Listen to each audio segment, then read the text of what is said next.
fish on. That didn't take long. Right on top. Wow. Wow. He liked that gold. That brass, rather. Brass and red cripple lure. Getting it done right away. Wow. Gotta love that lure.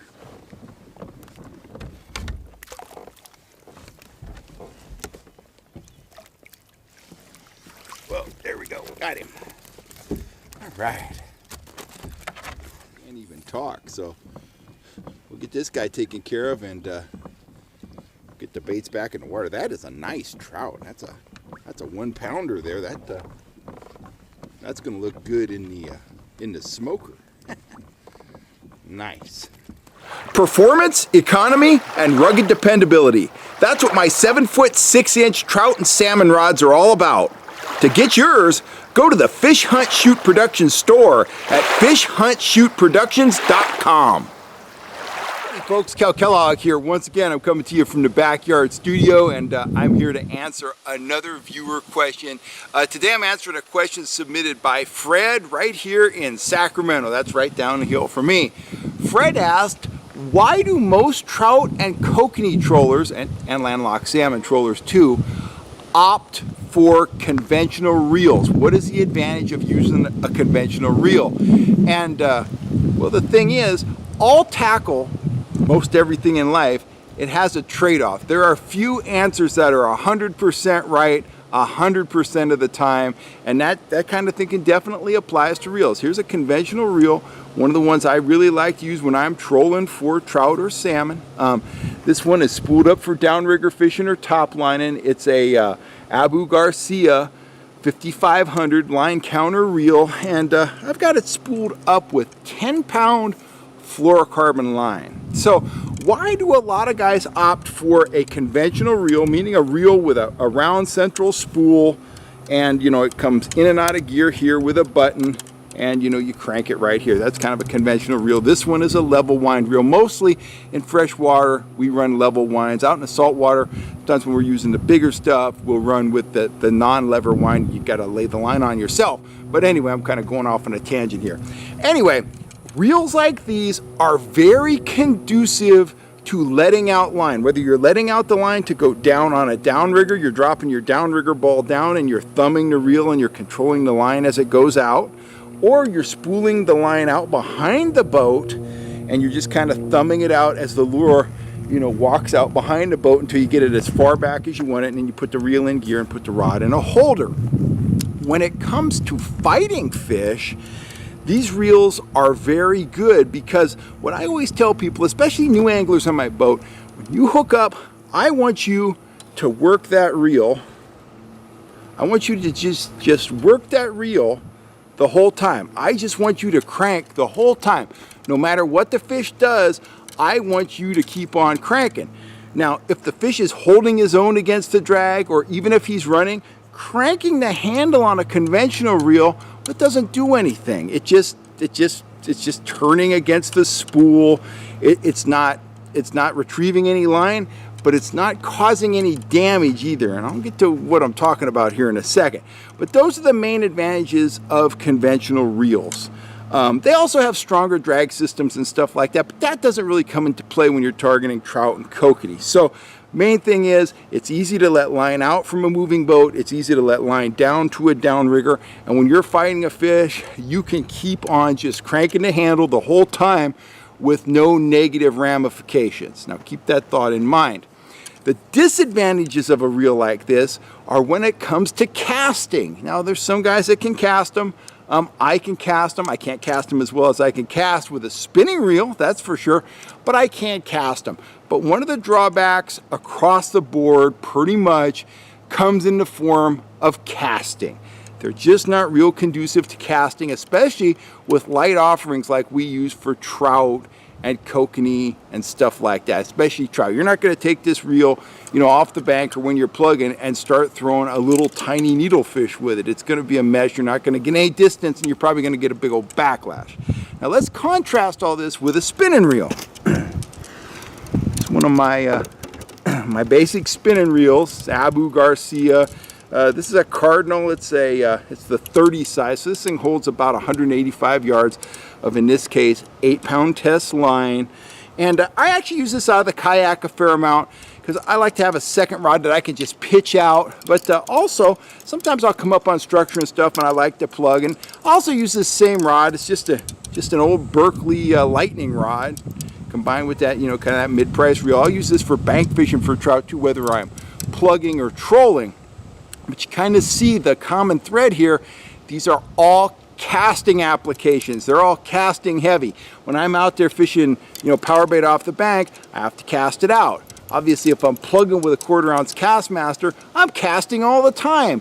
And out of the kayak, because I like to just fling a second line out to the side, well, I'm casting there too. Therein lies the advantage of a spinning reel. But here are the disadvantages.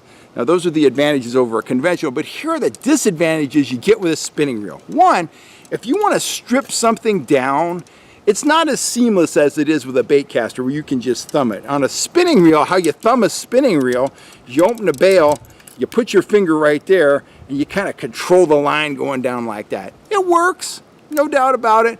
It's just a little, it's just a little wonkier than you'd like it than it is with a conventional reel. It'll definitely work. Now, here's a big disadvantage. Now, as I told you, you could reel against the drag with the conventional reel with no negative consequences. Spinning reels. Spinning reels twist line. And it's tough to not twist your line when using a spinning reel. And here's a couple of the common ways you can twist your line with a spinning reel. One, you open the bail, you grab the line like that, I'm not going to actually make a cast, I'll get tangled up, but you make a cast, plop, it hits the water, and you go like this. You grab the handle, oh boy, you just put a twist in your line. Not a big deal if you do it once, but if you're out throwing a 1/4 ounce Castmaster and you're planning on making 500 casts, you're going to have 500 twists in your line. That's bad, believe me. So when you're out casting with a spinning rod, open the bail, you got the line, you make your cast. See, I'm already snagged. You make your cast, plop, the lure hits down.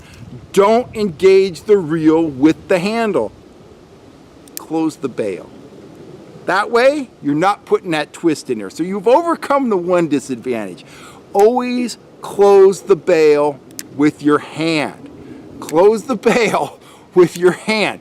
Don't use the handle. That's convenient. You're twisting up your line. So that's problem number one. Now, problem number two comes into play when you've actually hooked a fish. Oh boy, I'm hooked up. I got a monster fish on there. He's fighting me. I'm fighting him. He's running. If you turn the handle on a spinning reel and line isn't coming in, if the fish is just holding his own or if he's running, every turn of that reel is putting twist in the line.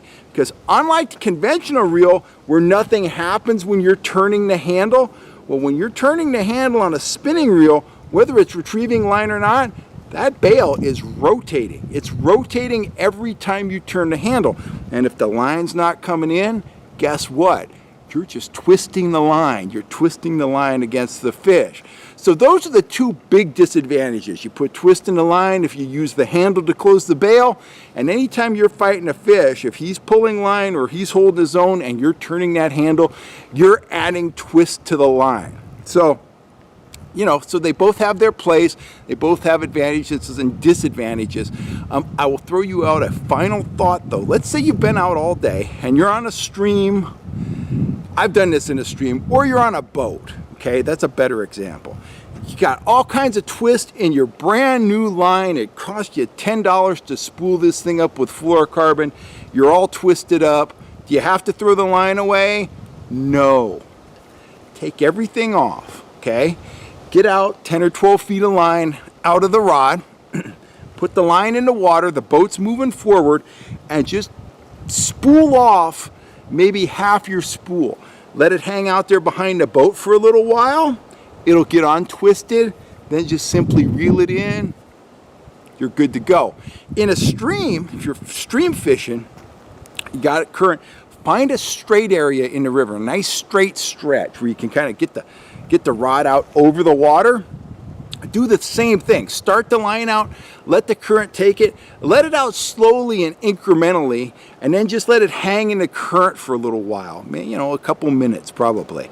And then slowly retrieve the line, and you'll find out when it's back on the reel, all the twist is gone. So if you're out fishing a trout stream and you're like, oh man, I'm all tangled up, I'm all twisted, go ahead and try that trick. But anyway, spinning reels, conventional reels, they all have a place. If you lean more towards the bank fishing crowd, or you're more of a caster and retriever, more of a plugger, spinning gear may be better for you. But if you're a hardcore troller and you're, you know, top lining and downrigger fishing and all that, go ahead and invest in a nice mid-price. You know, you don't need the super top end stuff. It's hard to beat these 5500 LCs. They're just good reels. Abu Garcia makes a great product. It's budget friendly. It's reliable. They're awesome. I really like them. So anyway, they both have their place. You probably need them both. If you're a big time caster, go with the spinning reel. If you're a big time troller, go with that conventional.